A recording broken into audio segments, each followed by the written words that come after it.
Infertility एक ऐसी समस्या जिसमें से 10 से 8 महिलाएं आज के समय में जूझ रही हैं। बहुत सारे लोगों को हम इनफर्टिलिटी के दौरान हम देखते हैं कि उनको लाइनिंग अच्छी नहीं बन रही है, ऐसी समस्या होती है। बहुत बार ऐसे कंसीव करने की ट्राई कर रहे हैं, सब अच्छा है पर फिर भी कंसेप्शन नहीं होता है। तो ऐसे में हमें गर्भस्थापक द्रव्यों की ज़रूरत होती है। बहुत बार ऐसा होता है कि लोगों की काम इच्छा यानी कि ऐसे रिलेशन बनाने की इच्छा ही खत्म हो जाती है, सेक्सुअल डिज़ायर खत्म हो जाती है। तो ऐसी कुछ समस्याएँ होती हैं जिसके लिए हम देखते हैं कि घरेलू नुस्खे क्या हो सकते हैं या हम क्या ऐसा डेली डाइट में लेना स्टार्ट करें कि ये प्रॉब्लम्स रिजॉल्व हो जाएं।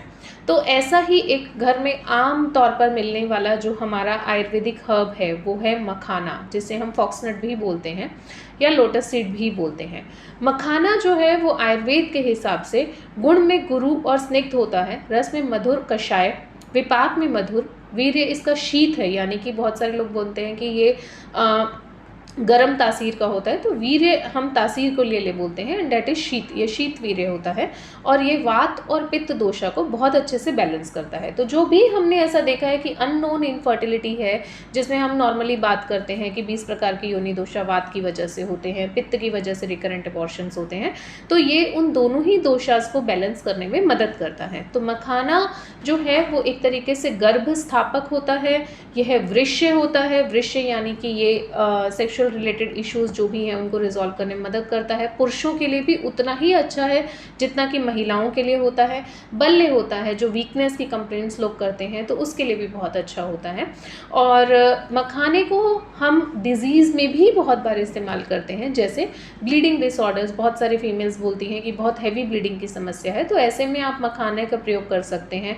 बहुत सारे लोगों को सिवियर गैस्ट्राइटिस की समस्या आती है, यानी पित्त एग्रीवेट रहता है, अम्ल पित्त की समस्या रहती है, उसमें भी मखाना बहुत अच्छा मदद करता है।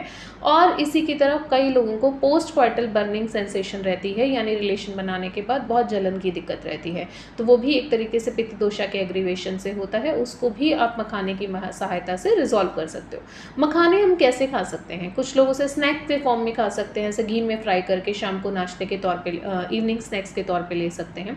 कभी कभी आप मखाने की खीर ले सकते हैं। बहुत सारे पेशेंट्स हमें बोलते हैं कि व्रत में आपने बहुत सारी चीज़ें मना की हैं तो हम क्या खाएं, तो व्रत में आप मखाने की खीर बना के खा सकते हैं, उसमें ड्राई फ्रूट्स डाल सकते हैं। हस्बैंड्स को आप मखाना ऐसे उड़द की दाल का शीरा बना के उसमें दे सकते हैं। तो इस तरीके से एक हर्ब जो है वो आपके बहुत सारे इश्यूज़ को रिजॉल्व करने में मदद करती है। जो मदर्स बच्चे को फीड कराती हैं उनमें भी मखाना बहुत अच्छे से हेल्प करता है ब्रेस्ट फीड को एनहेंस करने के लिए। कैल्शियम का कंटेंट इसमें बहुत ज़्यादा होता है और प्रोटीन कंटेंट इसमें काफ़ी रहता है।